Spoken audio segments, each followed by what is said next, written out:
yo estoy seguro que todos hemos escuchado y tenemos información, capacitaciones. Quizás contratamos una firma para que nos generara un sistema, eh, o lo hicimos nosotros mismos pues a través de alguno de los recursos de la empresa. Algunos habremos hecho el registro de bases de datos, pero yo creo que lo importante, lo realmente importante para que yo me sienta seguro como empresa, lo hemos perdido. Digamos, cuando conversamos de otros temas como UGPP, la gente ya tiene claro que tengo que estar bien con mi nómina, mi pila, mis auxiliares por tercero de la contabilidad, mis contratos y mis otros CIES, o me voy a meter en problemas. Cuando yo le pregunto o cuando conversamos con las personas y con las empresas o las cooperativas, si tenemos claro qué es lo importante para no ser sancionados, todos dan versiones diferentes y eso se debe a la dispersión de la información o a la misma desinformación que se genera. Si yo les pregunto a ustedes si tienen claro qué debo hacer para no ser sancionado por la SIC, muchos me van a decir que ni siquiera sabían que la SIC está sancionando por eso. Muchas veces no le damos importancia y decimos, pues yo tengo ahí unas cláusulas en los contratos que hago con mis proveedores, con mis clientes, con mis trabajadores, con mis asociados, y entiendo que por tener esas cláusulas yo ya estoy seguro o yo ya estoy bien. Y la realidad es completamente diferente. Entonces yo creo que la mejor manera de entender un poquito más de qué es realmente lo importante, qué es lo que me meta en problemas, por qué me sancionan, es que revisemos, pues nadie mejor que la SIC para hablar por ella misma. Siempre que nosotros revisamos qué piensa la supersolidaria, la superfinanciera, supersociedades, etcétera, qué piensa la UGPP, qué piensan los jueces sobre un tema en particular, eh, yo tengo como costumbre revisar los actos, porque así yo sé cuál es la posición de quien me fiscaliza frente a los temas. Entonces yo puedo decir con seguridad, no es que B2B dice o Milton González nos dijo, no señores, es lo que me dice la SIC. Y lo que me dice la SIC, pues yo entendería, especialmente lo más reciente, que es la posición de la entidad. Entonces yo podría afirmarles, pues digamos, sin necesidad de inventarme cosas diferentes, qué dice la SIC sobre un punto. Entonces, aquí estamos viendo la página de la SIC, que esto es de consulta pública. Cuando ustedes quieran, ingresan y pues ahí hay bastante material, incluso hay manuales para construir el sistema, los formatos que yo debo utilizar. Esa también es una recomendación importante. Yo no recomiendo inventar cláusulas, contratos, mecanismos si ya están hechos y los hizo quien me va a fiscalizar. Entonces, si quien me va a fiscalizar ya diseñó el modelo, ¿para qué me voy a poner a inventar cosas diferentes? ¿Qué quiero decir con esto? La sugerencia es copie, pegue, revise. ¿Para qué creo yo una cláusula si la SIC ya tiene una? Pues usemos la de la SIC. Eso es lo más fácil.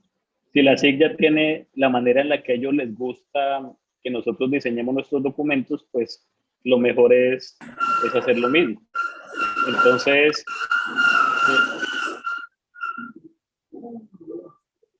creo que hay ahí como un micrófono de la señora Rubiela para que por favor nos colabore silenciándolo.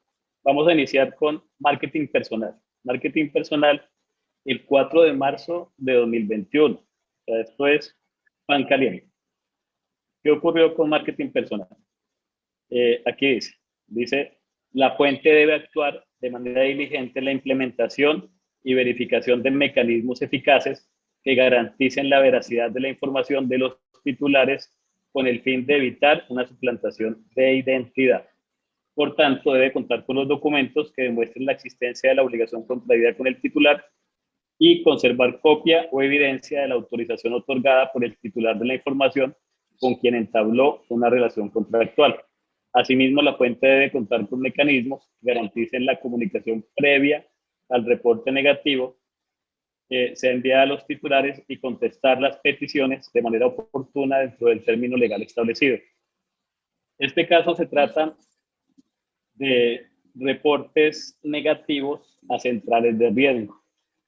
Eso es una papa caliente.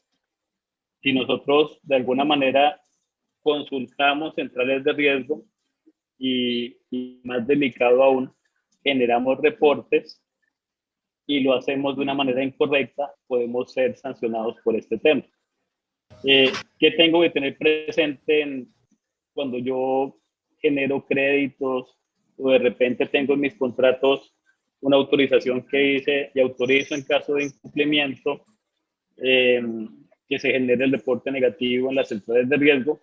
Lo primero que yo debo garantizar es que realmente la persona con la cual yo voy a firmar mi contrato, los datos de esta persona sí sean reales, no sea suplantado.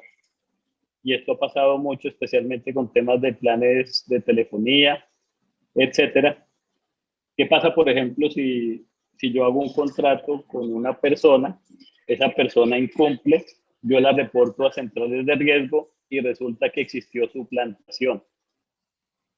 Esto pasa todo el tiempo y yo voy a terminar metido en un lío muy gordo que va a costar incluso cientos de millones de pesos. Esto le pasa mucho, sobre todo a los operadores de celular. Aquí estamos viendo la resolución 10998 de 2021, por la cual se formuló un pliego de cargos contra la sociedad Marketing Personal S.A., en adelante la investigada. Aquí, ¿qué quiero ponerles de relieve? Pues de entrada, que quien me va a sancionar a mí es el director de investigaciones de protección de datos personales. Aquí hay ya un montón de funcionarios que están realizando visitas, investigaciones, atendiendo quejas, denuncias. Ya hay una entidad que está atenta a esto. Entonces, revisemos un poco los hechos. Aquí la denunciante dice: yo nunca tuve un contrato con Marketing Personal porque mi identidad fue suplantada. Esto nos puede pasar pues a cualquiera de nosotros, que nos suplanten, hacen un contrato allá con estos documentos, y lo primero que hacemos es obviamente decirle a quien me generó el reporte negativo: yo no firmé ese contrato con usted, a mí me suplantaron, aquí está la denuncia pues, por la pérdida de mis documentos y por esta situación, entonces, por favor, retire ese reporte negativo porque me está haciendo mucho daño. De hecho, aquí esta señora, el 12 de marzo de 2019, presenta la denuncia ante la Policía Nacional por el delito de falsedad personal y le solicitó a Marketing Personal pues que elimine el reporte porque pues realmente ya no fue la que contrajo la obligación con ellos. Esto se lo notificaron al representante legal, etcétera, etcétera. ¿Qué ocurre al final? Esta es la parte que nos interesa en este caso. Sancionan a Marketing Personal por 150 millones de pesos. Ojo, esto le costó a Marketing Personal 150 millones. Y aquí diríamos, pero pues, ¿qué fue lo que hizo Marketing Personal o qué es lo malo que la SIC encontró en la conducta para sancionarlos con 4.140 VTs? ¿Qué ocurre? La SIC comienza a revisar cómo se comportó Marketing Personal, no solo frente a la petición que realizó la señora, a la que le ocurrió la suplantación, sino cuál es el procedimiento que tiene Marketing Personal para verificar. Entonces, aquí regresamos, decimos, la fuente debe actuar de manera diligente en la implementación y verificación de los mecanismos eficaces que garanticen la veracidad de la información de los titulares con el fin de evitar una suplantación de identidad. Entonces, ¿qué es lo primero que ocurre? La señora le dice a Marketing Personal: por favor, elimine el reporte. Adivinen qué hizo Marketing Personal: no eliminó el reporte. que muchas veces en nuestras empresas o aquí se escucha mejor, me dice Andrea del Pilar que está un poco entrecortado. Yo O estoy quisiera que me escuchando confirmen. bien. Yo no sé si los demás Bien, participantes, yo estoy escuchando bien. Yo no sé si los demás participantes nos confirman. Creo que es la internet, la conexión de Andrea. De pronto podrías moverte un poquito. Pero yo te escucho bien y creo que los demás participantes también. eso, eso, muchas gracias. Entonces regresamos al caso. Nosotros asesoramos empresas, cooperativas, conocemos muchas veces el funcionamiento de cómo nos comportamos frente a un derecho de petición. Entonces, algunas veces somos ligeros.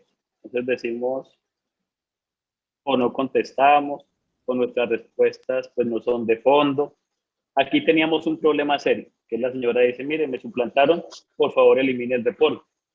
Entonces, conozco casos cercanos donde comenzamos o a inventarnos trámites adicionales o decirle, pues, ese no es problema mío, aquí se presentaron con la cédula y tiene una deuda con nosotros, o pague y después miramos muchas cosas, sobre todo con temas de dinero, porque a marketing personal le están debiendo dinero. Entonces dijo, pues paguen y después miramos. ¿Quién la manda a no cuidar esos documentos? Cualquier respuesta de esas que nosotros acostumbramos dar está mal. Aquí que debimos haber hecho decir, bueno, aquí está la denuncia, sí señora, no se preocupe, ya yo informo a las centrales de riesgo que eliminen el reporte y pare de contar. Pero ante la suplantación, marketing personal pues no solucionó lo que nos estaba solicitando la titular. Era un tema muy sencillo, que más allá de dar respuesta a un derecho de petición, era solucionarle el problema, que era quitarle el reporte. Marketing personal hizo caso omiso, esto costó 150 millones de pesos y la SIC ya los agarró entre ojos. Entonces la SIC nos dice, listo, en primer lugar, ¿cómo garantiza usted o qué procedimiento tiene establecido? ¿Cuál es la persona que está atenta a que no ocurra suplantación de identidad? ¿Tiene tema biométrico? ¿O ustedes van y hacen una visita o al menos alguna cosa que tengan para garantizar que con quien contratan sí son las personas idóneas? Entonces, marketing personal, pues obviamente contestó diciendo que ellos aplican la buena fe, que hay una presunción de veracidad, que los documentos pues, se entienden otorgados por su titular con la firma. Digamos, todo eso es cierto. Está bien, la presunción de buena fe y eso. Pero si yo voy a generar un reporte negativo, tengo la obligación de verificar bien antes de hacerlo. De hecho, aquí la sigla dice, ¿y por qué antes de generar el reporte no llamó a la señora? O le escribió un correo y le dijo, mire, por esta obligación nosotros vamos a reportarla, tiene 5 días hábiles para decirme si hay algo que yo tenga que saber, como que usted pagó, como que cualquier cosa, que en este caso es más grave porque ni siquiera era la señora, y simplemente usted incumple, pues yo lo reporto, no es tan sencillo. Este tema con la SIC requiere autorizaciones previas, notificaciones, consentimientos escritos con la firma. Muchas veces entendemos que el consentimiento es tácito.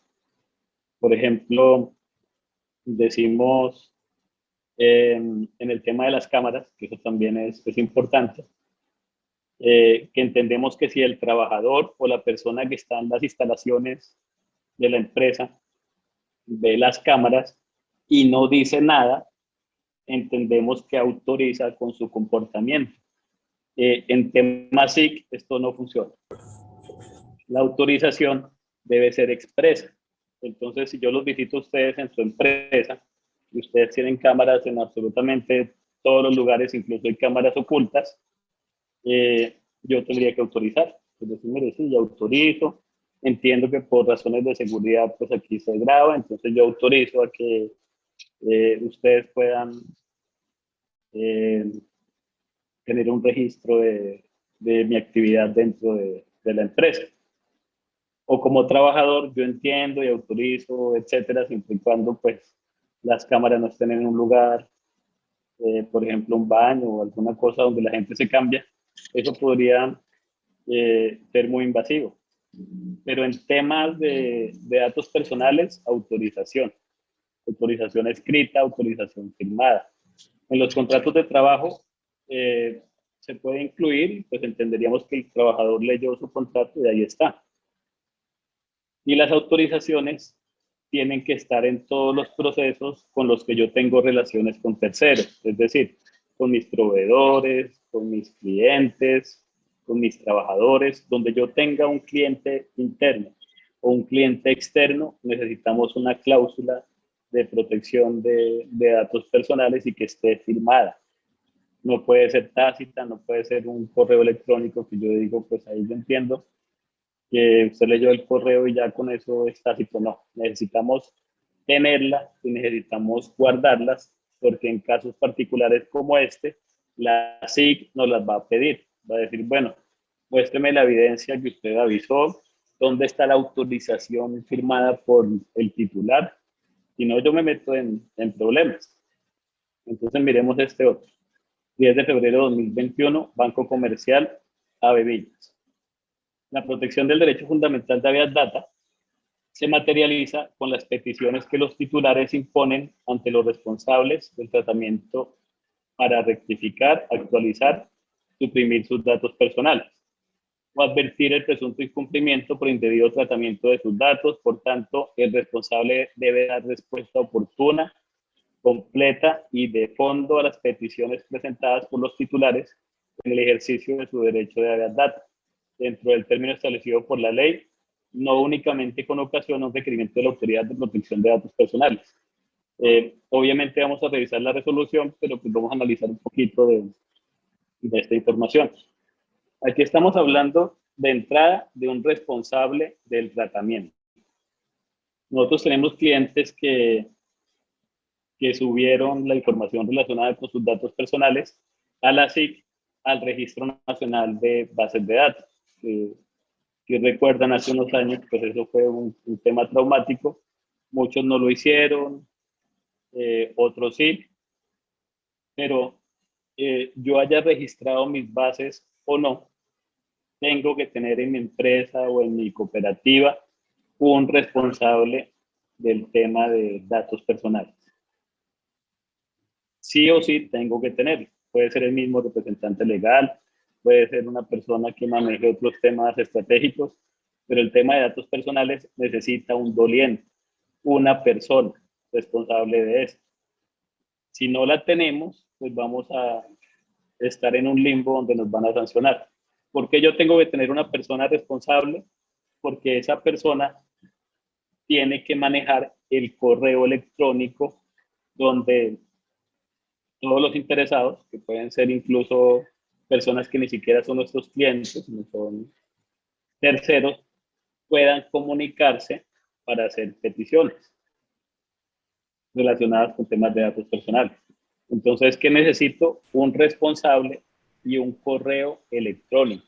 Es decir, este es el correo de cooperativa tal, datos personales, o habeas data cooperativa tal, el nombre que le queramos poner, pero yo necesito un correo y necesito garantizar que esta persona siempre va a revisar el correo electrónico.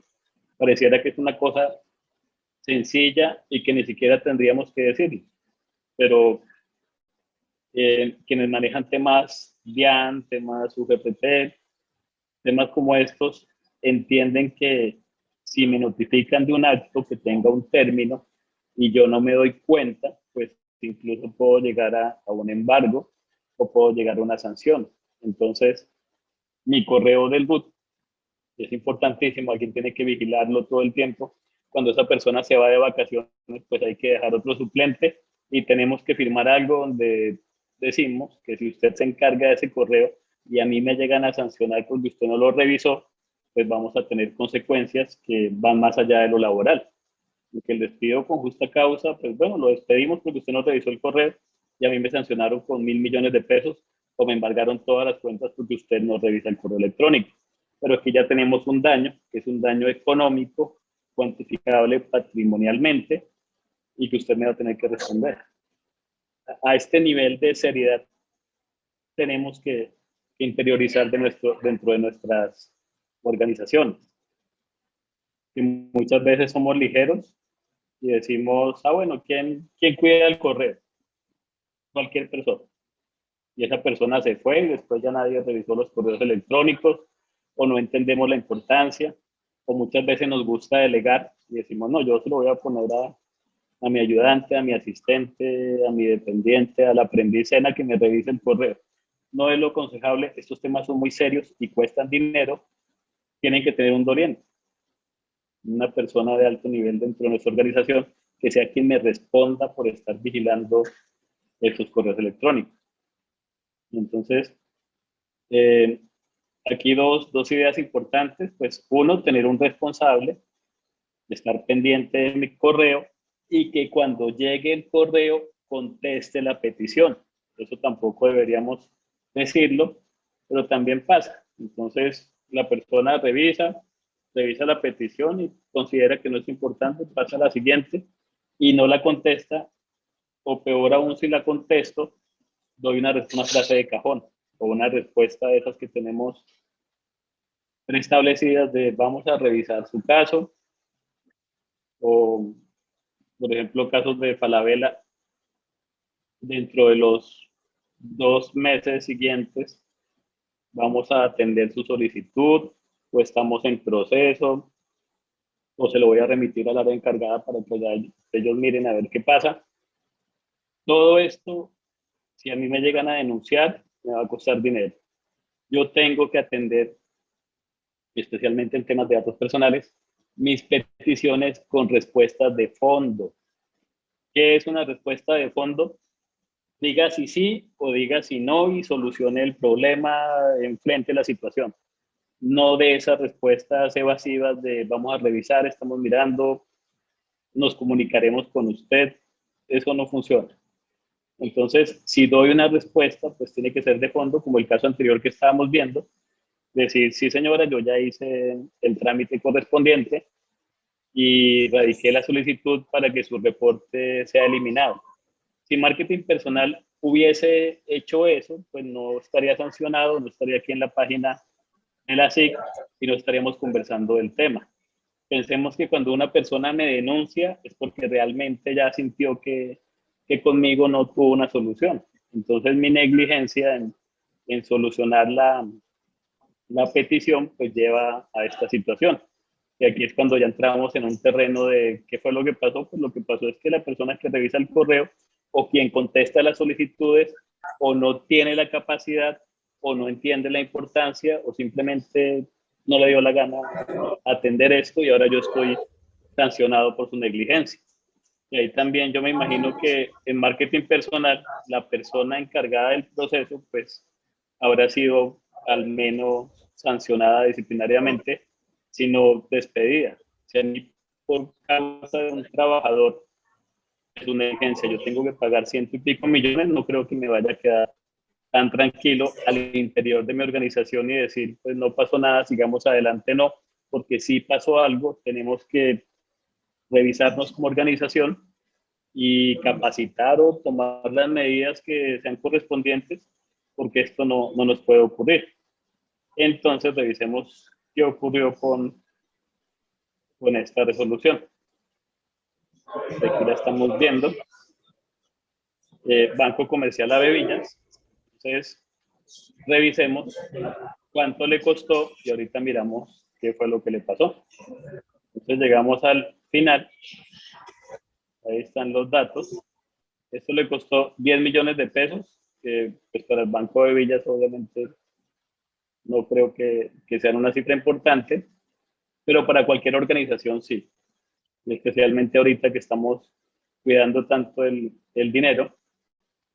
Recuerdo el caso de un cliente que llamó al empleado y el empleado dijo, son solamente 8 millones de pesos. Dije, pero fueron 8 millones, sí, pero esa no es la respuesta y para cualquier empresa 8 millones, 5 millones, 2 millones son importantes. Yo no tengo por qué estar pagándole sanciones a nadie. Y así como ahorita son 8, digamos, pueden ser 800. Entonces revisemos qué fue lo que le ocurrió al banco. Aquí está la queja, interpuesta por una señora. Y quiero que noten algo gracioso de la SIC, que se supone que es quien está cuidando los datos personales, que ellos ponen como en negrita pues la información personal, pero al final dejan los datos de contacto. Es como que ellos tampoco es que lo hagan muy bien. Creo que tenemos como un micrófono abierto, no sé si me confirman, por favor. Ya fue silenciado. Eso, gracias. ¿Qué le pasó a esta señora? Y quiero que noten también que la mayor parte de la gente que denuncian son mujeres. Podría ser porque, pues, como que ellas se toman el trabajo de denunciar o como que están más informadas, pero los hombres generalmente yo creo que como por pereza no denuncian tanto. Pero la mayor parte de los casos que ustedes ven en la SIC son mujeres. Entonces la señora tal denunció, la señora tal se quejó, la señora, y como no le prestaron atención, fue y radicó su denuncia en la SIC, que es enviar un correo electrónico. Entonces, muchas veces creo que por alguna razón los hombres no son tan proclives a denunciar. ¿Qué le pasó a la señora? La señora se fue al centro comercial Unicentro en Cali a aperturar una cuenta de ahorros de nómina con ocasión a las instrucciones que le dieron en el puesto de trabajo. Es decir, su empleador le dijo, vaya y abra una cuenta de nómina. Ella abrió su cuenta, le informó al banco que tenía problemas para ingresar a la plataforma y ahí ella sigue contando la información. Aquí sigue contando los hechos. Entonces, ella solicita se le dé inicio a la apertura de una investigación contra el Banco de Villas por violación a mis datos personales en virtud del indebido y no autorizado tratamiento que se les dio a los mismos y por faltar a la salvaguarda y protección de datos personales. Aquí hay un tema que creo que es importante que le demos especial atención.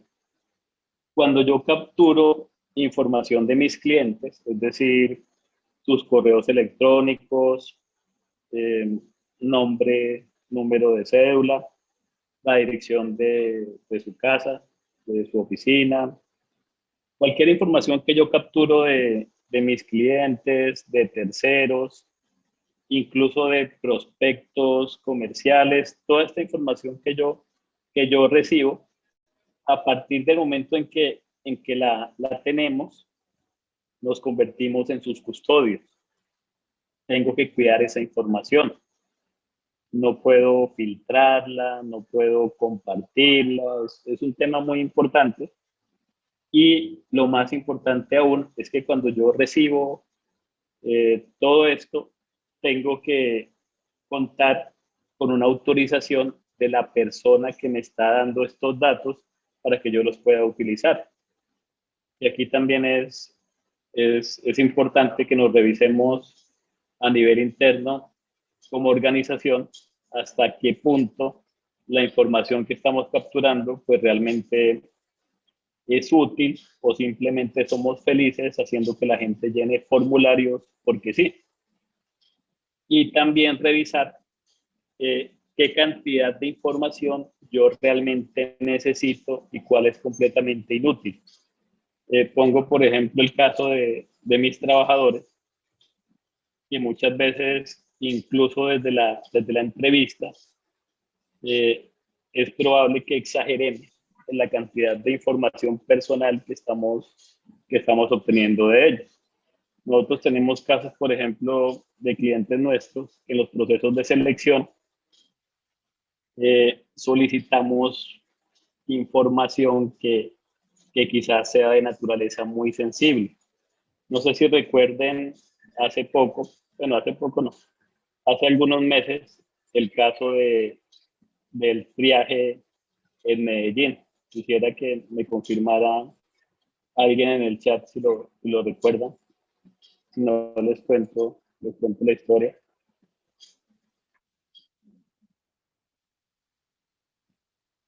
Creo que todos se fueron, porque nadie me confirma nada.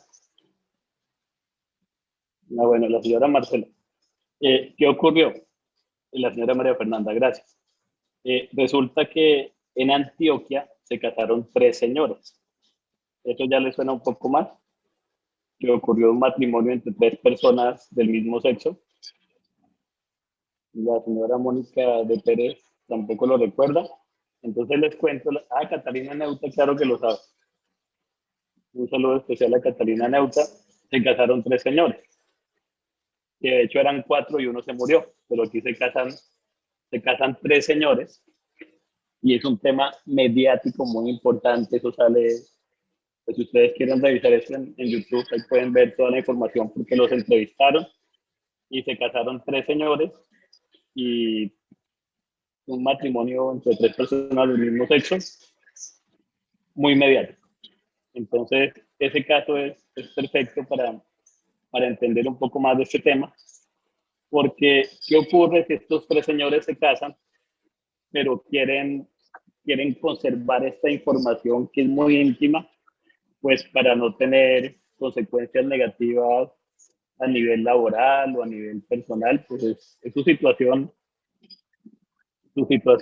personal en la cual pues no solo tienen, digamos, el tema de la homosexualidad, que por sí sola ya puede generar discriminación, sino pueden tener también el tema de incluso acoso laboral por parte de sus compañeros al no tener un esposo, sino tener dos. Eso es una situación muy delicada que podría generar consecuencias. Entonces, ¿qué pasa, por ejemplo, si cuando estamos haciendo la entrevista capturamos toda esta información dentro del proceso de selección? ¿Y qué tal que yo diga, no, pues mejor no los contrato porque va a ser para problemas? Si yo no los contrato por esta razón, pues podría incluso ser tutelado. Obviamente no vamos a decir que no fue la razón por la cual los contratamos, a no ser que seamos tan torpes dentro de nuestra organización y digamos, no, este aquí no nos gusta el tema del comportamiento homosexual, o no nos gustan las personas que tienen dos esposos. Esto puede ser muy, muy controversial. Eh, ¿De quién es la culpa? Pues la culpa es mía, que me pongo a averiguar más de la cuenta, que ahí es cuando comenzamos. ¿Y con quién vive? ¿Y cuánto lleva? ¿Y su pareja qué hace? ¿Y tienen hijos? ¿Y sus hijos qué hacen? Y etcétera, etcétera, averiguando muchísimo de mi trabajador, que a la hora de la verdad no es información relevante para el empleo. Para mí relevante es su competencia, si es competente o no es competente, si tiene buen servicio al cliente, porque yo tenga mis criterios de selección, pero su vida íntima no tiene por qué importarme como empleador o como contratante. Ahora, si yo me pongo digamos, peco en exceso y me averiguo toda la vida de la persona y resulta que hay detalles como estos que son delicados, yo tengo que garantizar que esa información no va a ser divulgada. Quiere decir que yo la voy a guardar y no voy a estar compartiéndola o permitiendo que todos tengan acceso. Pensemos, por ejemplo, en nuestras organizaciones, qué ocurre con una incapacidad, que esto también les voy a contar, es un caso real. Resulta que llega una incapacidad porque una trabajadora sufrió un aborto involuntario. Entonces se enteró pues, la gente de talento humano y que la señora tal tuvo un aborto involuntario. Y dentro de la organización, esa información se filtra automáticamente, todo el mundo se enteró, desde el señor vigilante, las personas de servicios generales, toda la empresa se entera porque nosotros permeamos todo y aparte tenemos como una cultura del chisme dentro de la organización y todos se enteran que la señora tal sufrió un aborto involuntario. Y resulta que alimentamos eso aún con más rumores y dicen, pero es que ella estaba saliendo como con fulanito y que fulanito está casado. Entonces ya que armamos un chisme gigante, una historia terrible y la divulgamos dentro de la organización, desde el representante legal hasta el final, todos conocieron esto. este es un tema delicado que podríamos ser incluso objeto de un proceso de acoso laboral, en toda razón, o si esto llega a conocimiento de la SIC, vamos a estar en problemas. ¿Por qué? Porque esa información no tenía por qué filtrarse. La gente de talento humano tiene que ser un área tan hermética que lo que ahí se conoce se queda. Ahí no vamos a estar compartiendo eso con nadie. Entonces, si sancionan a la empresa, tendríamos que empezar a buscar responsables. Es decir, bueno, ¿quién fue el que contó esto? Y seguramente vamos a llegar a incluso, no solo dentro del área de talento humano, sino podemos llegar a los líderes de los procesos, que son quienes tienen que custodiar esa información. Esto llega también a un tema de fondo, que es cómo custodiamos la información dentro de nuestras organizaciones. Muchas veces solicitamos la carpeta de un trabajador y la carpeta del trabajador, que lleva muchos años, es un bloque donde está absolutamente todo lo que ha pasado con ese trabajador desde el día 1 al día 2, están los descargos, información sensible, datos de la familia, todo está ahí, y quien me solicita esa carpeta, yo se la comparto. Entonces, si el representante legal gerente me dice, tráigame la carpeta de fulanito, tómela. Si en contabilidad necesitan verificar algo, tome la carpeta. O peor aún, tengo las carpetas de los trabajadores afuera, en un archivador común y corriente, donde todo el mundo puede acceder. La señora María Fernanda dice, una inquietud, cuando la información no sale del área de talento humano, sino de otra área, ¿qué consecuencias trae? Pues de entrada, yo tengo que custodiar la información que conozco.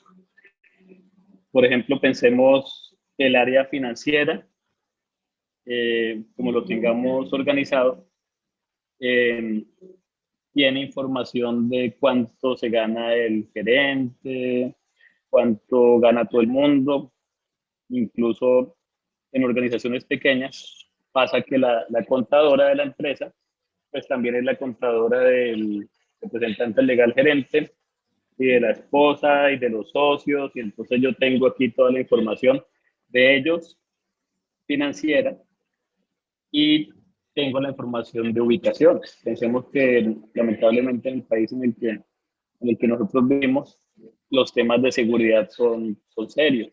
Entonces, esa información de dónde vive el representante legal, sus hijos, etcétera, cuánto ganan, podría ser utilizada por otras personas pues, para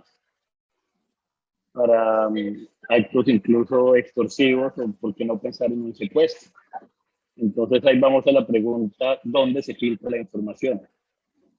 ¿Quién es el que tiene acceso? ¿Por qué no tenemos ni siquiera un locker con una llave donde estemos protegiendo estos datos que son sensibles? Información que pues no tendría por qué salir del área y tendría que tener una custodia.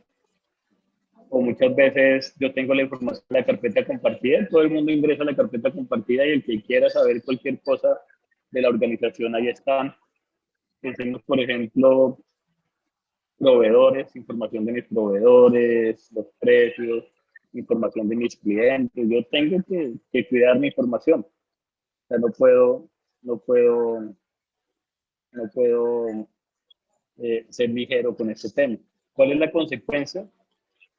No solo que me sancionen, sino yo tengo otras implicaciones que pueden generar todas perjuicios económicos al interior de la organización. Lamentablemente, como está concebido nuestro Estado colombiano, incluso nuestra misma cultura, nosotros no le prestamos atención a algo, sino es porque me van a sancionar. Nosotros no hacemos las cosas porque es bueno hacerlas, es bueno proteger, no, sino siempre nos han acostumbrado a que es con un palo en la mano. Entonces, como me sancionan o me sancionaron, yo ahora sí voy a prestarle atención a eso. No lo hago motu propio. Y la SIC, antes de sancionar, duró años intentando generar cultura, haciendo capacitaciones, haciendo mucho ruido, diciéndole pilas con los datos personales, pilas con los datos sensibles, ojo con la información que tiene. Y ya ahorita están sancionando, pero mira que nos avisaron hace mucho tiempo. Y el Banco Ave Villas obviamente tiene un área robusta de protección de datos personales, supuestamente, y sus trabajadores están capacitados y etcétera, pero les pasan cosas. Pasan cosas como que si yo le hago una llamada a una persona del Banco Ave Villas, como es este caso que estamos viendo, la persona me puede preguntar: ¿usted de dónde consiguió mi información? Me hacen una campaña de ofreciéndome algo.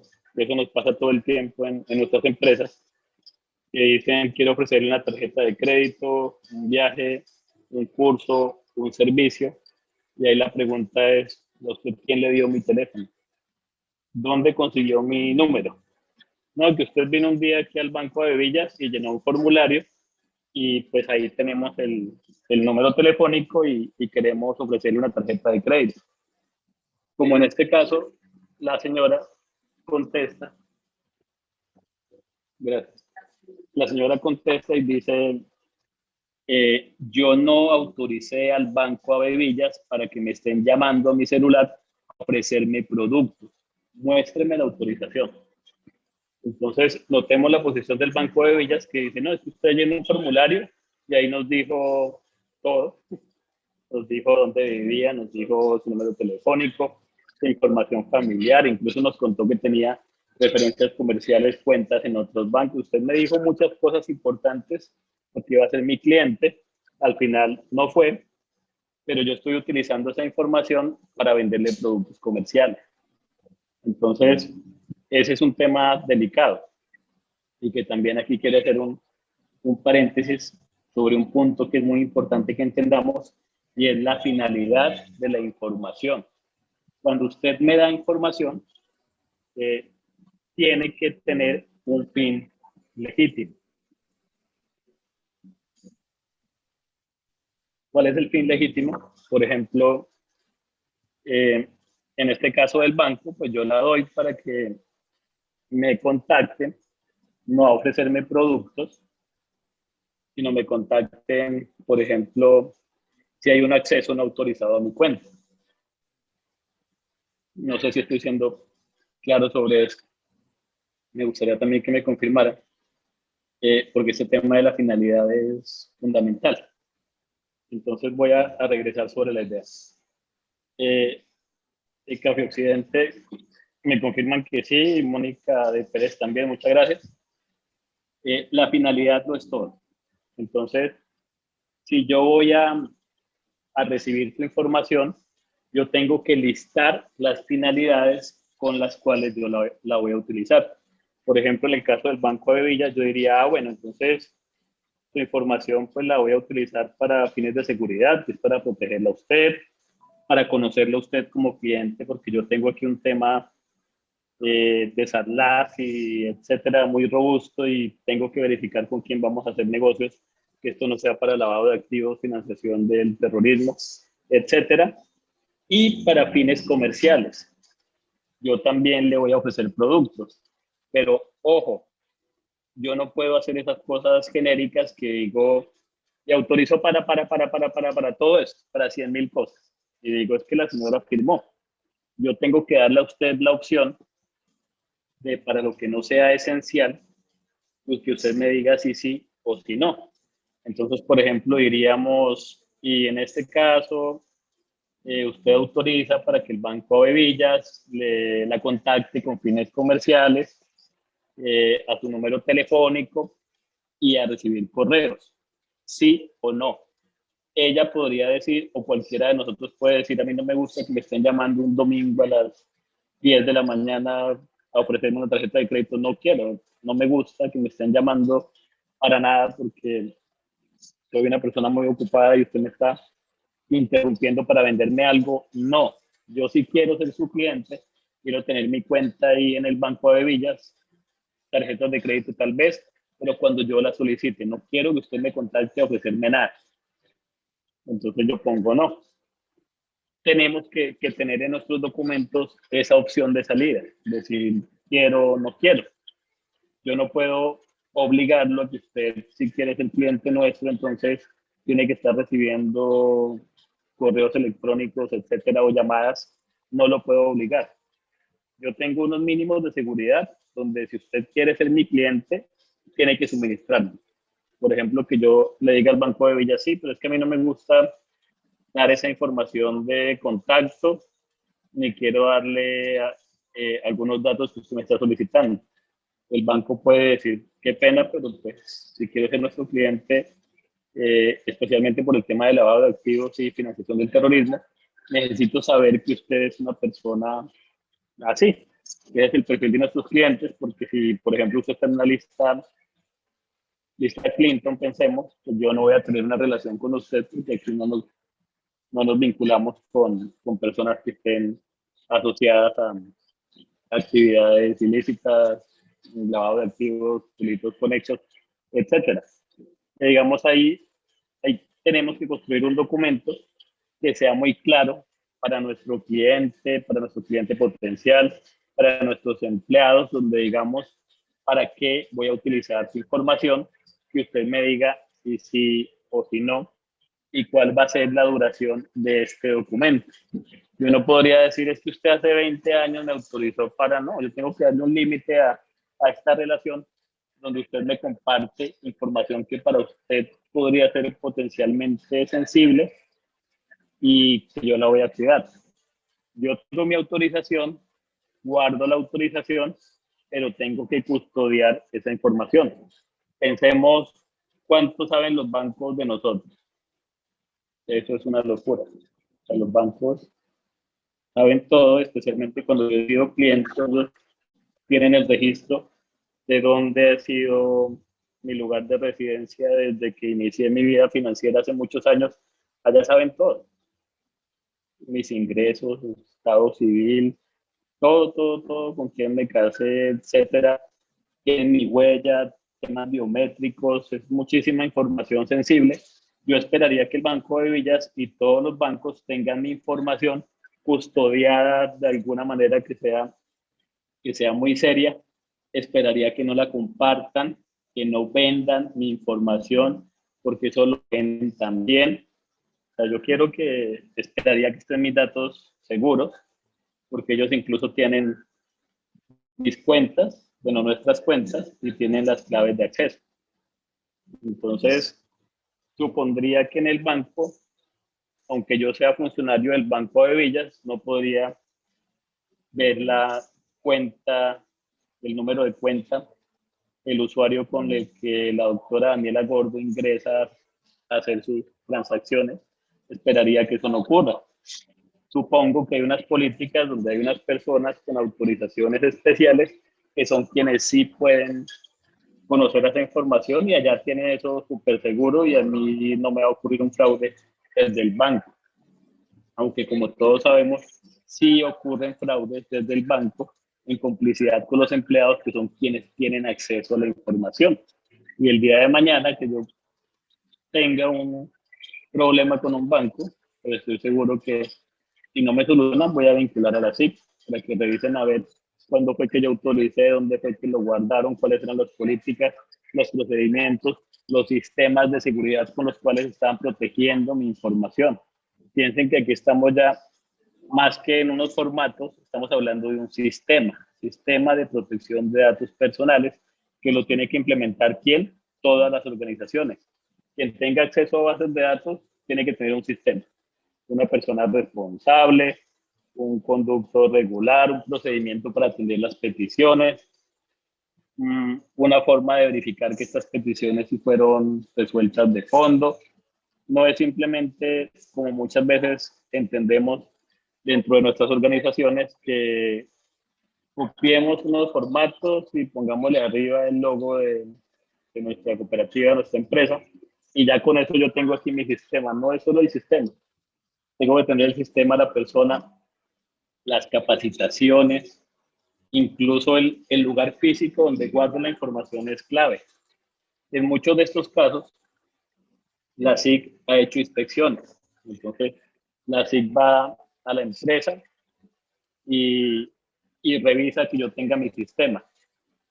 Pero me va a preguntar usted dónde guarda la información. Si yo tengo la información en ese archivador y todos tienen acceso,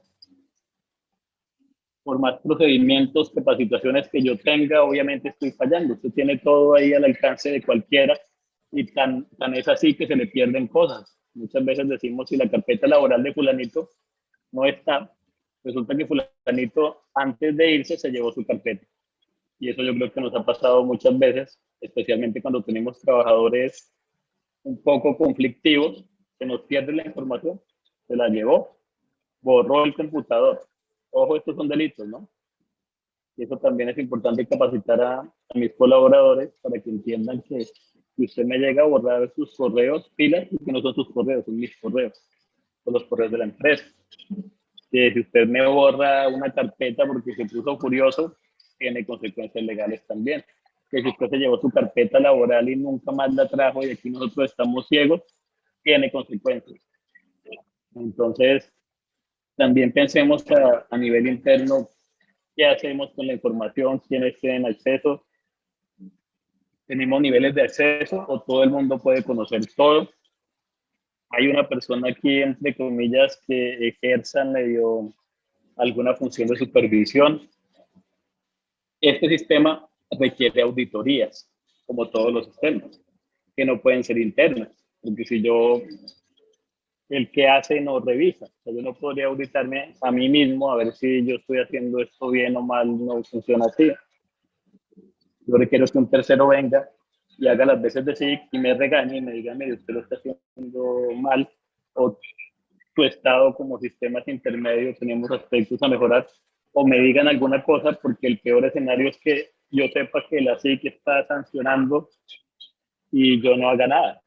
De hecho, generalmente cuando hablamos con nuestros clientes, siempre intentamos vender la idea que no seamos reactivos. Es decir, si yo sé ya que pasan cosas, pues lo mejor sería ser preventivos y decir, pues organicémonos con tiempo y tengamos, pues quizás no un sistema robusto, pero pues sí que al menos nuestros funcionarios comprendan un poquito de la importancia. Eh, Aquí tenemos otro caso interesante, Fundación Universo de Inteligencia, Tecnología y Cultura de Colombia, Universitec. Aquí, ¿qué le pasó a Universitec? Nos dice la SIC, ojo, usted debe tener una política de tratamiento de información personal, que a su vez debe ser puesta en conocimiento de los titulares, garantizándole la protección y el amparo de su derecho fundamental de habeas data. De la misma manera, los responsables deben adoptar un manual interno de políticas y procedimientos para garantizar el cumplimiento del régimen de protección de datos personales. Ojo, aquí hay unos aspectos que son fundamentales. ¿Qué nos dice? Nos dice, bueno, la señora Belki nos pregunta, si la empresa tiene cámaras en toda la empresa, producción y administrativo, ¿se debe tener autorización de cada trabajador o una por general necesito la autorización? ¿Por qué? Bueno, de entrada, con las cámaras, ojo donde las tenemos, porque hay sitios que podríamos afectar derechos a la intimidad. Yo conozco muchas empresas donde hemos sufrido pues muchos hurtos, pérdidas de inventario, etcétera, todo esto. Y la gerencia cansada dice, póngame cámaras en todo lado. Incluso si tengo, por ejemplo, obreros de planta donde se cambian, ponemos cámaras. Ni pensar en un baño, poner una cámara, eso es delicado, entonces yo tengo que poner cámaras en lugares visibles, no puedo tener cámaras ocultas, ni grabar conversaciones sin estar autorizado, eso Por tampoco favor, lo puedo hacer. otorgue el permiso de acceso a su...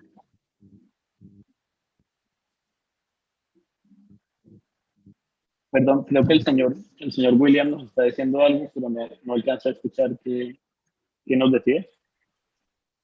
Por favor, puede repetir. Ya está silenciado, creo que se le disparó el micrófono. Perfecto, gracias. Yo tengo mis cámaras y ¿qué necesito garantizar para el día de mañana? Que yo le informé a todos, todo el que ingresó aquí, sea visitante, sea mi trabajador, necesito garantizar que usted sabía que yo lo iba a grabar. Pues todos sabemos que los vamos a grabar, que es por motivos de seguridad. Generalmente lo hacemos por motivos de seguridad. Y ojo, que un tercero va a conservar esa grabación, porque es que no es solo que grabemos. Entonces ahí viene la pregunta, bueno, grabamos, ¿esas grabaciones dónde quedan? No, que eso es de la empresa de vigilancia, Pepito, que pues ellos lo guardan allá en sus servidores, etcétera, y ya se nos va complicando la cosa, porque yo no estoy custodiando la información, es un tercero con el que yo tengo un contrato. Es la empresa de seguridad con la que yo tengo un contrato de prestación de servicios. Y ahí vendría la pregunta, en ese contrato de prestación de servicios, ¿qué pasa con la información que la empresa de vigilancia captura? Pensemos, por ejemplo, planillas de ingreso. Es que el vigilante es el que diligencia la planilla de ingreso y ellos la guardan. Entonces, mi autorización, ¿qué tendría que decir? Que yo no estoy entrando a la empresa de vigilancia, estoy entrando a su empresa. Que diga que yo entiendo que por razones de seguridad contratamos con la empresa fulanita el servicio de vigilancia donde van a guardar mis datos personales, porque yo ahí voy a llenar nombre, cédula, EPS, ARL, persona de contacto en caso de emergencia, celular. Voy a guardarlo con la empresa fulanita, quienes garantizan que no van a compartir esa información con nadie más. Que todas las planillas que yo llene, la empresa de vigilancia las va a guardar. Aunque el deber ser no sería que yo las guarde, debería ser que yo las guarde, no que allá las tienen. Que el servidor donde se va a registrar, digamos, las imágenes en las cuales yo aparezco y el sonido, porque muchas veces tenemos cámaras sin sonido, cámaras con sonido, lo van a tener ellos. Y que únicamente me garantizan que lo van a compartir mediante requerimiento de una autoridad judicial, pero que ellos no van a exponer mi información. Hay casos muy famosos sobre estos temas que han sido delicados y han generado sanciones y procesos civiles terribles. Por ejemplo, uno también que siempre uso por lo extremo como ejemplo, ingresan dos hombres a un baño de un centro comercial a tener aparentemente conductas lascivas dentro del baño. Los empleados del centro comercial, los de vigilancia, ingresan al baño y con sus celulares comienzan a grabar. Eso no es lo peor es que esa grabación se filtra, sube a redes, todo el mundo ve pues, el video que grabó el empleado de seguridad del centro comercial. Obviamente hay unos daños gigantes a la intimidad, aparte de ello, los vigilantes utilizan un lenguaje agresivo, incluso físicamente agreden a estas personas. Entonces se generó un problema terrible que costó mucho dinero porque se causó un daño a estas personas. Porque muchas veces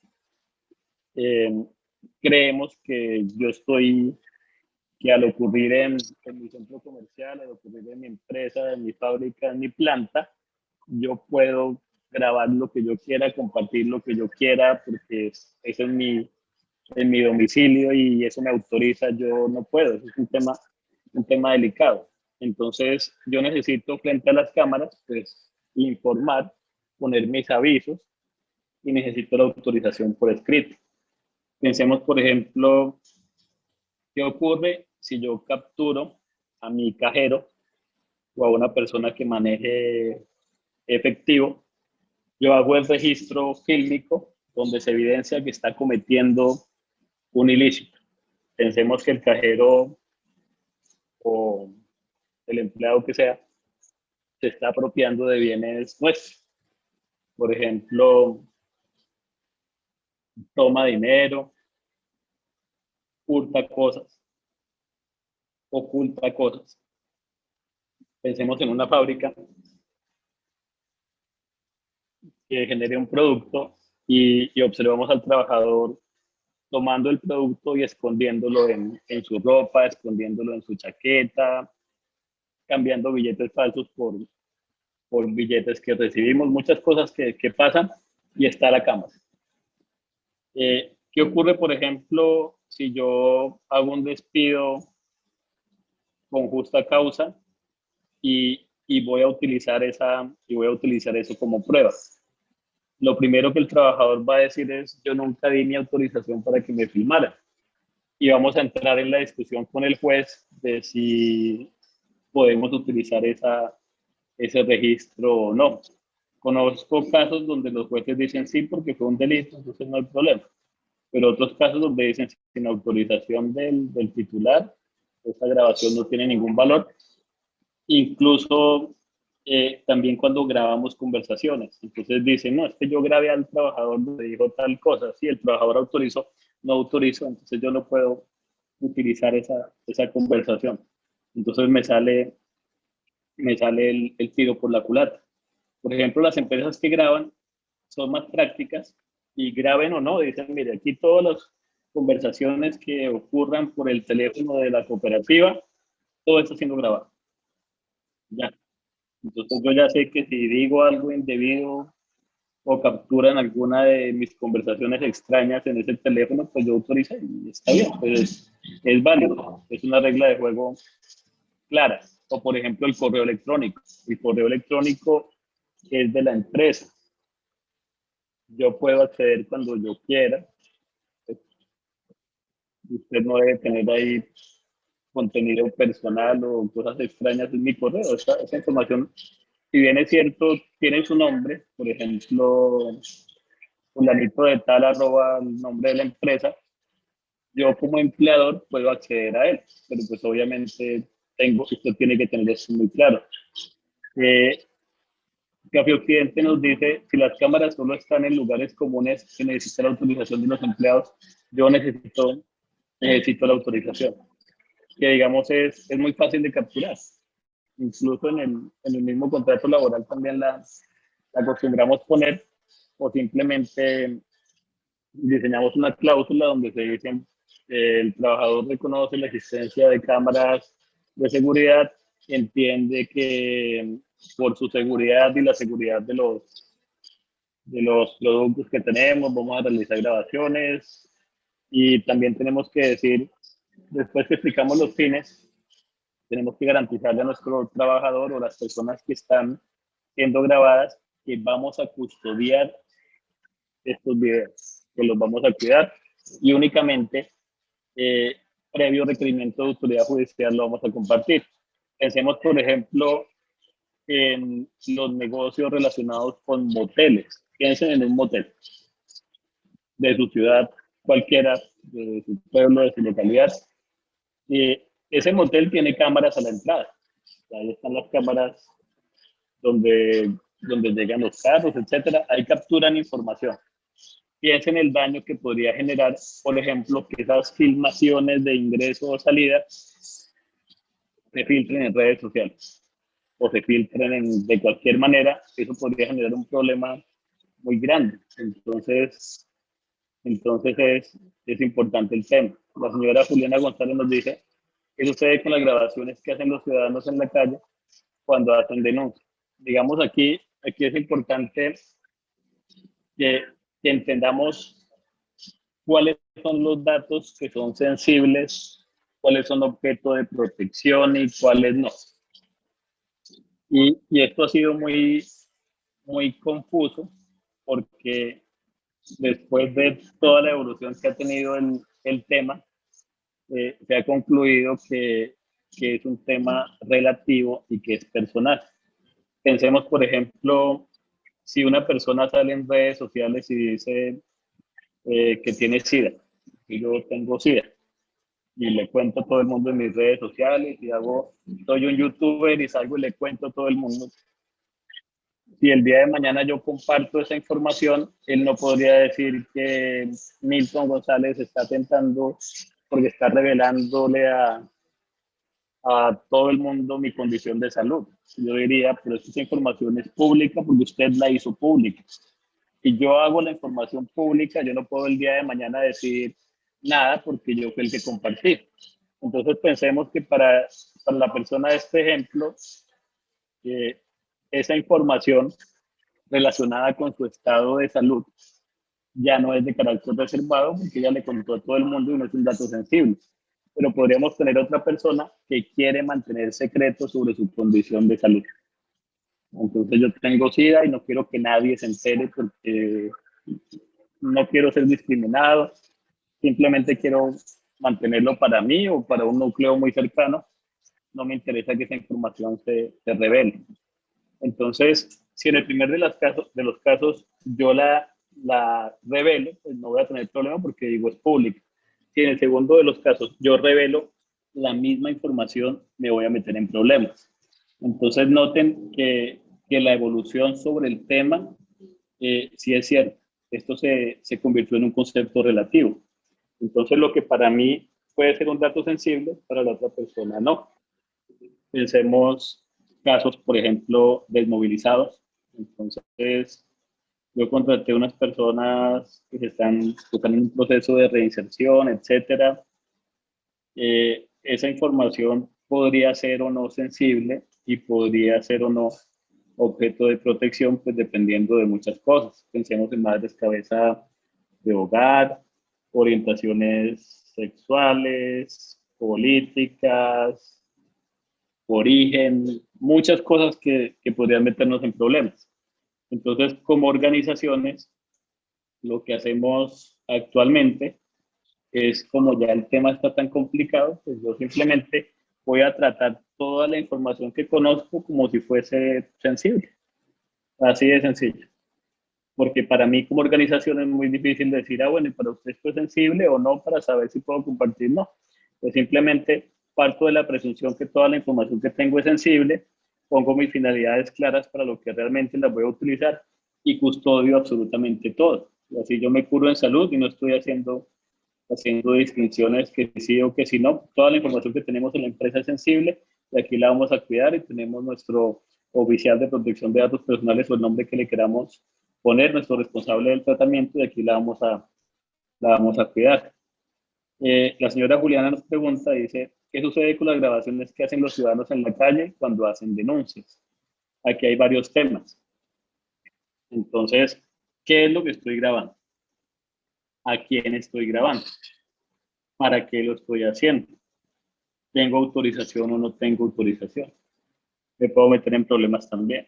Por ejemplo, pensemos que muchas veces en estos temas de denuncia, lo que pasa es que la gente pues no denuncia ante la SIC, sino ya tendríamos inconvenientes. Pensemos muchas veces en esos casos de reporteros. Yo vi uno hace poco que decía, ni en esta casa hay un expendio de sustancias alucinógenas y quiero poner la denuncia. Ojo, porque puede que sí, puede que no, hay quizás vivan personas que no están realizando la actividad. Yo estoy generando un sesgo de que todo el que vive ahí está en una actividad ilícita. Es delicado. Y recordemos también que la falsa denuncia es un delito. Entonces, es complicado. Yo podría hacerlo cuando son temas personales, que yo digo, y estoy haciendo aquí la fila para vacunarme contra el COVID y tenemos 75 personas y no nos han atendido. Si soy yo, no hay problema, pero si yo me pongo a grabar a los que están haciendo la cola, los que están haciendo la fila conmigo, quizás hayan personas ahí que no estén interesadas en que sean vinculadas con esta actividad. Esto me podría generar inconvenientes.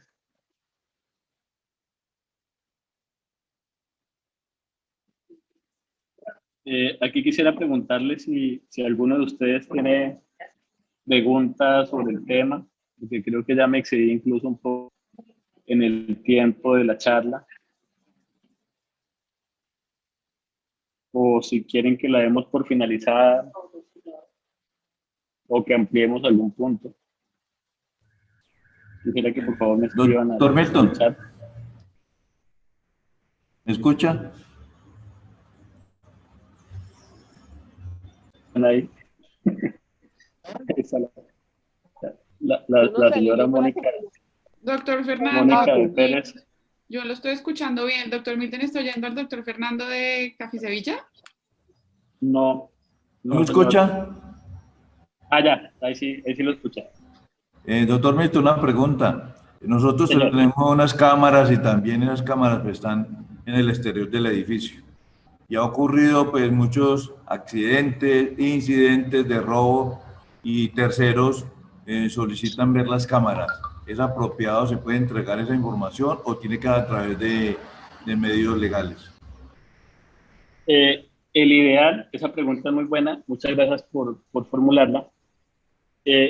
Yo a quién estoy obligado a entregarle la información previo requerimiento de autoridad.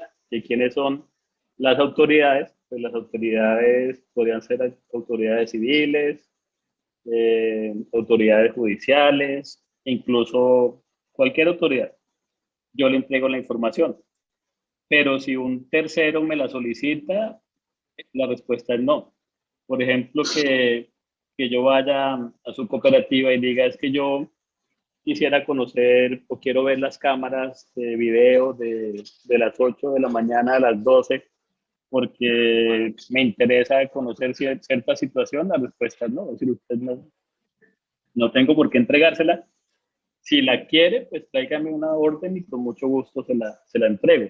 Podrían ocurrir casos particulares que yo tenía mi bicicleta afuera, me hurtaron la bicicleta y le pido el favor, le digo ayúdeme por favor porque es que se llevaron mi bicicleta, quiero ver la grabación o quiero que me la entregue.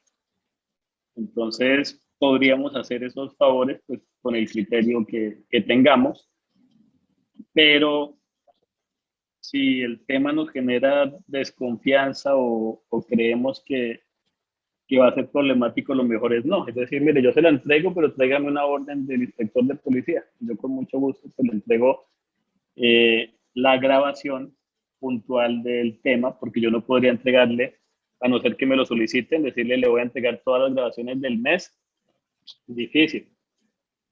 Pues a no ser que la fiscalía me lo solicite, es complicado, porque podríamos tener registro de situaciones que no quisiéramos entregar. No sé si me hago entender. Sobre todo estos videos son exteriores. O pensemos, por ejemplo, videos de accidentes. Entonces, un accidente en tal sitio, hay previo requerimiento judicial, que pues vamos a ver el accidente y vamos a ver quién es el causante o no. Pero es muy delicado el tema. Pensemos ahorita en un caso muy mediático, que es el caso de, no recuerdo el apellido, Ana María, si alguien me lo puede complementar, que es la persona que aparentemente unos dicen que arrojaron de un vehículo en la Boyacá, otros que no la arrojaron. Eso, Ana María Castro, muchas gracias al señor Oscar Mauricio. Entonces, algunas versiones dicen que la arrojaron, otros que no la arrojaron, sino que la arrollaron, que es un tema diferente. Otros que ni la arrojaron ni la arrollaron, sino que la empujaron. Hay muchas cosas. Información contradictoria y hay videos. Entonces, cuando analizan los videos, dependiendo el video, la versión es distinta. Entonces, piensen que cuando son temas de ilícitos, estos registros son muy delicados, porque nada más y nada menos hemos pues, visto el tema mediático, estamos hablando de responsabilidad penal de unos presuntos implicados, que tal vez algunos sí es culpable, otros no, algunos son responsables, otros no tienen nada que ver, pero estamos afectándolos a todos ellos con estos videos. Entonces, yo sí comparto el video, pero porque me lo solicitó la autoridad judicial. Si usted lo quiere, listo, pero tenemos que firmar un documento que me exima a mí de responsabilidad y me garantice que usted no va a estar compartiéndolo o vinculándome o me va a meter en problemas. Entonces, por ejemplo, yo le comparto el video donde a usted le robaron la bicicleta aparentemente y usted comienza a difundir esa información en redes sociales diciendo que yo le entregué ese video. Podríamos hacerlo, pero hay que firmar un documento donde me exima de responsabilidad y me garantice que no va a afectar mi reputación como empresa, comunicándole a un montón de gente que yo grabé este ángulo del video con información. Catalina nos dice, en el caso del colegio, que un estudiante tiene alguna situación y los padres soliciten ver videos. El caso de Catalina es más delicado aún, porque los menores de edad pues tienen una protección mayor,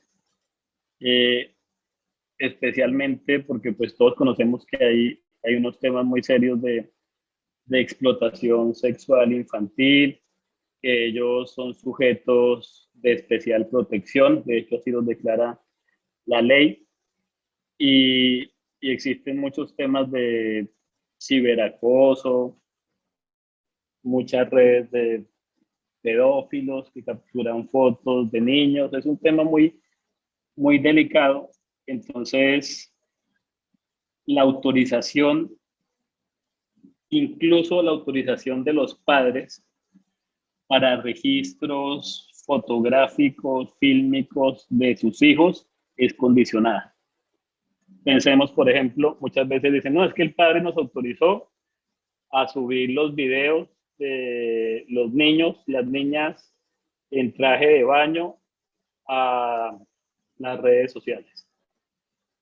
Ahí diríamos, pues así autoriza el padre, esta autorización no es válida porque ellos son sujetos de protección especial y usted no tenía por qué exponer a los niños a las redes sociales. Esto que les cuento pasó hace poquito, en un caso que yo creo que todos nosotros vimos, que son unas niñas de un colegio muy reconocido en Cali, que supuestamente les iban a hacer entrega de, bueno, supuestamente no, les entregaron los uniformes del colegio, chaquetas y todo eso, y yo no sé a quién se le ocurrió la genial idea en la empresa que les suministra los uniformes de poner a las niñas en ropa interior alrededor de una piscina, desfilando con los uniformes del colegio. Eso es una cosa que no entiendo en la cabeza de quién cabe. Suben eso a redes sociales y en algún momento cuando la empresa se estaba defendiendo decía, no, es que a nosotros la mamá de la niña nos autorizó. Esa autorización no tiene ningún valor, al contrario, es completamente ilegal, porque se supone que los padres tienen la guarda y custodia de los niños y no pueden exponerlos a estas situaciones y menos en ropa interior alrededor de una piscina en redes sociales. Eso no tiene presentación. Esto que ocurrió hace poco pues fue una situación muy delicada. Entonces ahí viene el tema de la finalidad. Entonces diríamos, señores padres, vamos a compartirle el video de su hijo con la finalidad entonces, de su hijo, ¿no? No, usted podría ver los videos de su hijo, no ver los videos de todos los estudiantes.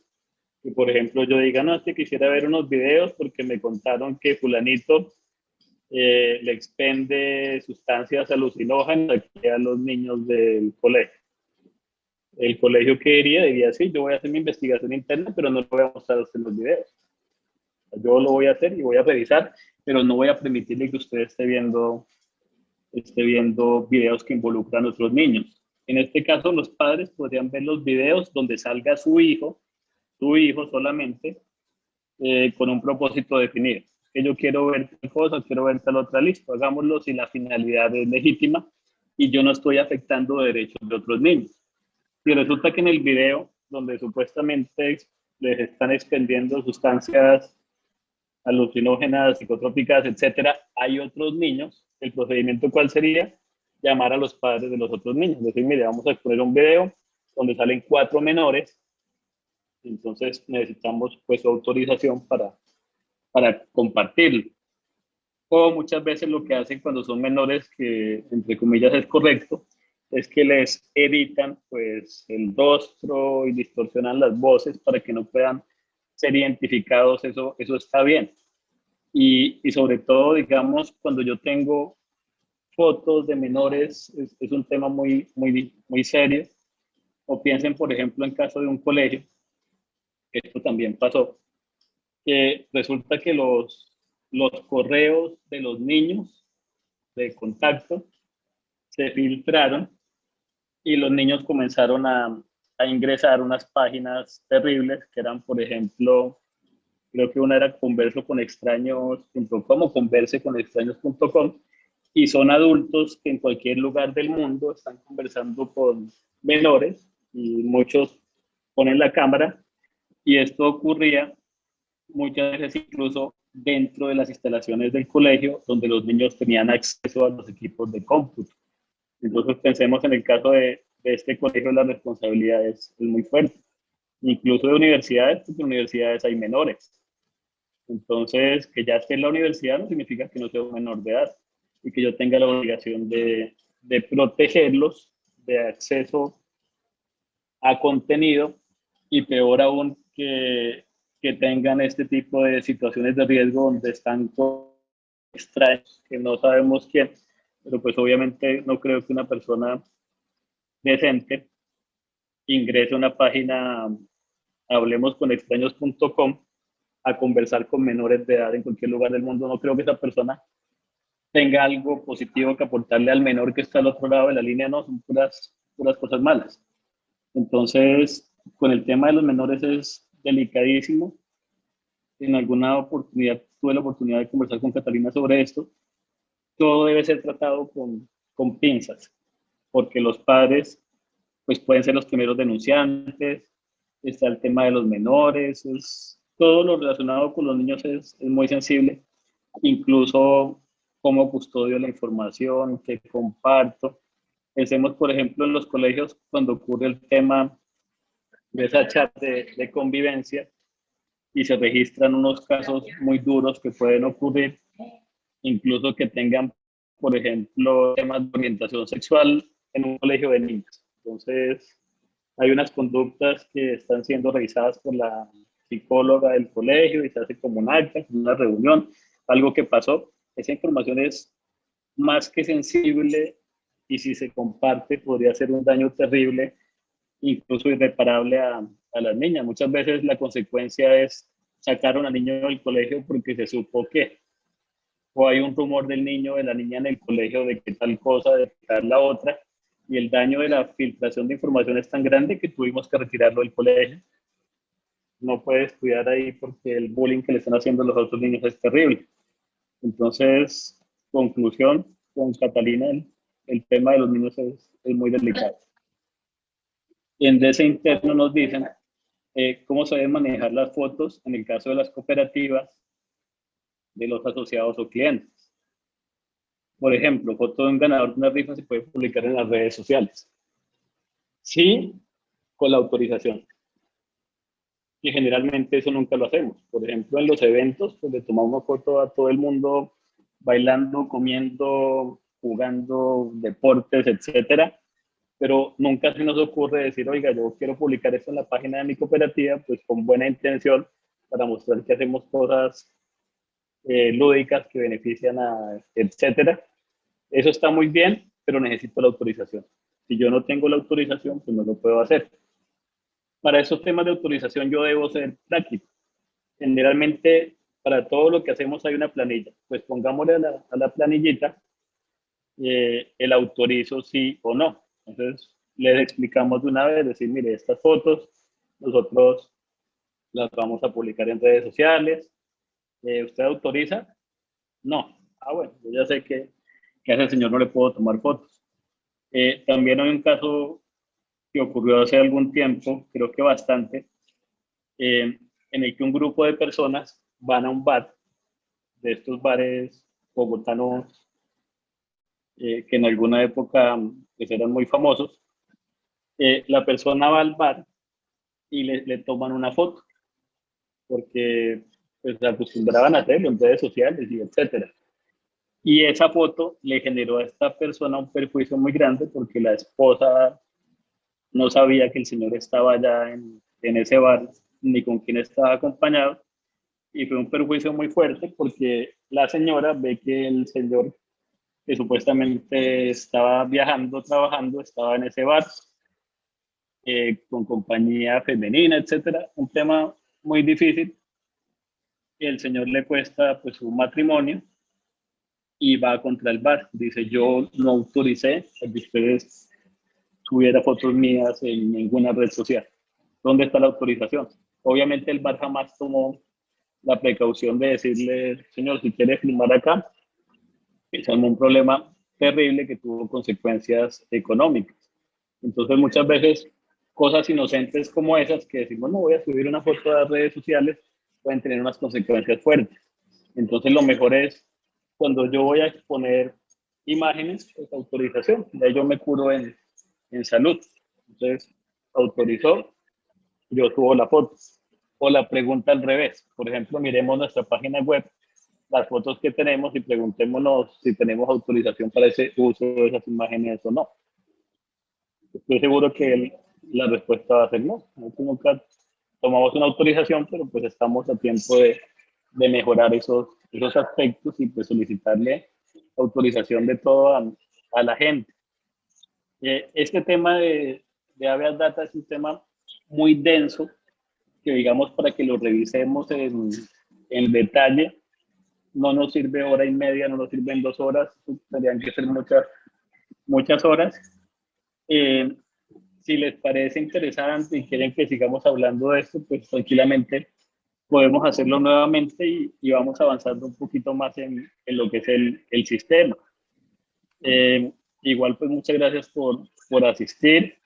Sobre todo, nuestros clientes saben que pues me encanta compartir con ustedes. Catalina, que hace mucho rato no hablamos. Entonces, si les interesa, podemos hacerla otra vez y pues avanzamos un poquito más.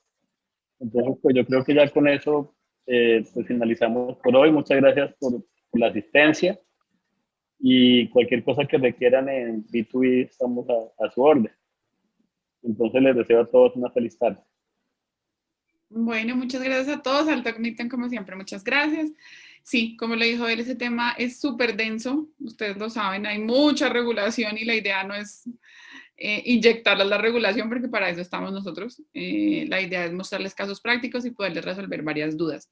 Ahora bien, si nuestros clientes internamente ven que hay falencias en su sistema, por favor, háganoslo saber al abogado que tiene asignado. Para que miremos de fondo qué podremos ajustar y qué no. ¿Listo? La grabación va a estar en el canal, yo creo que sobre mañana, más o menos en la tarde, está en el canal de YouTube. Obviamente los invitamos, como siempre, a seguir nuestras redes sociales, @B2B Abogados, nuestro canal de YouTube, @B2B Abogados y Consultores. A todos, muchas gracias. A nuestros clientes cooperativas, mil gracias. A nuestros clientes empresariales, muchas gracias. Si quieren, les voy a pedir un favor. Envíennos, cuéntenos qué más necesitan de capacitación. Nosotros tenemos un plan inicial, pero lo podemos cambiar de acuerdo a las necesidades de nuestros clientes. Entonces, si la idea es seguir conversando del sistema, podemos la siguiente capacitación hacer una versión 2 o, bueno, otro tema que ustedes deseen. Muchas gracias a todos, que tengan buena tarde, una feliz cuarentena para los que están en cuarentena, que estén muy bien.